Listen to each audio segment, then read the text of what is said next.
มือนี่สิมาห้องเพลงซึ่งให้พังแล้วอย่าให้เด้อความฮักเขาในวันนี้เหมือนมันเปลี่ยนไปจากเมื่อวา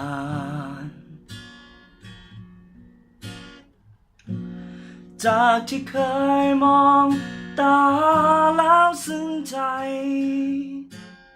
มันเปลี่ยนเป็นความเย็นชารู้หรือบอกว่าคนนี้หวันไหวที่เจ้าทำเหมือนมันเปลี่ยนไปใจมันเลยสับสนรู้หรือบอกว่าคนนี้ต้องตายหากวันหนึ่งต้องเสียเจ้าไปจึงเกินคำถามขึ้นในใจดวงนี้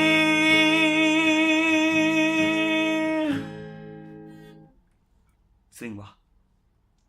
กินน้ำก่อน